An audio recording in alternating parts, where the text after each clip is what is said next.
Hi Steve, what's up? Hey man, do you want to grab a beer? My treat. Okay, sounds good. Thanks for the beer, man. I appreciate this. Yeah, man, no problem. By the way, can you help me with something? Sure, what's up? I ran out of gas this morning, and gas has been so expensive, So, can you give me a ride to work? Probably for like a week? Seriously? We haven't talked for months and now he bought me drinks so I would do stuff for him? I feel guilty if I don't. I knew I shouldn't be friends with him. What a jerk. Sure, man. When do I pick you up? Welcome to another episode of Theodore Explore, and let us go back in time. Suppose you are a hunter-gatherer, so one day you are lucky and then you kill a bear. Obviously, you could not eat it all in one day, and the refrigerator is still a few centuries away. You decide to share the bear meat with the group, which ensure that you will benefit from others' spoils when your catch is less impressive. So the bellies of your buddies serve as your refrigerators.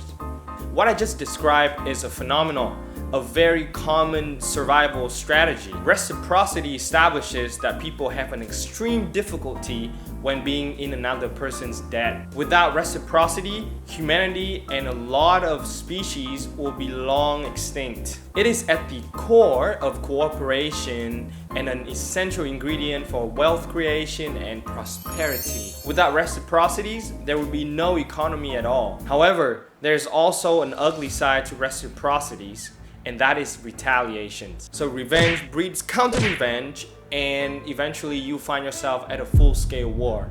Now Jesus preached that we should break these cycles by turning the other cheeks, which proves very difficult to do. The vicious cycles of vengeance might continue endlessly because how strong the pull of reciprocities really is. Let's come back to the title of this video. Why should you not accept free drink? Because ain't no such things. There's always a catch later. For example, seller utilized this rule of reciprocities to manipulate buyers. They know that if you have the product for free, you will have the urge to reciprocate. But they don't leave it up to chance. They don't wait for you to reciprocate. They will ask for you to reciprocate.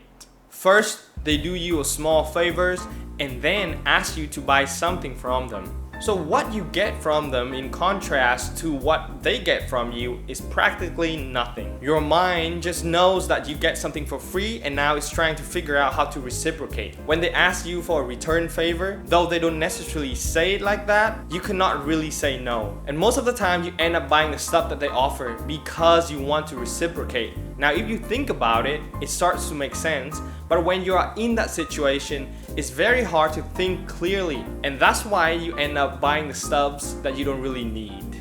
Now, avoiding the trap of reciprocities is hard.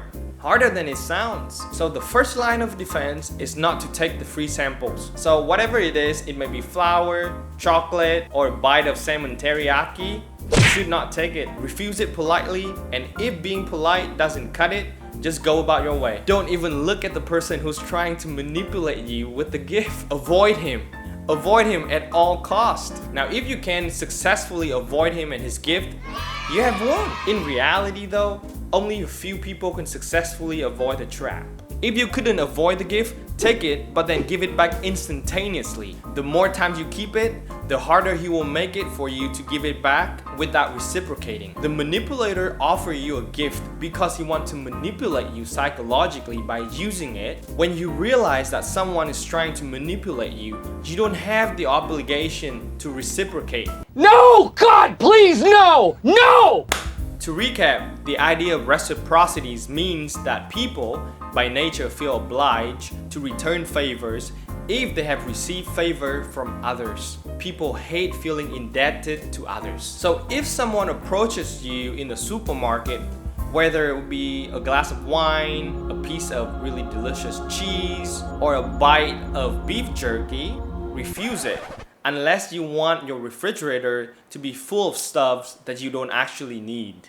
I would love to hear your thoughts in the comment section below. If you have found this video helpful, please like and subscribe to this channel for more quality content in the future. Thank you for watching. Until next time, God bless y'all.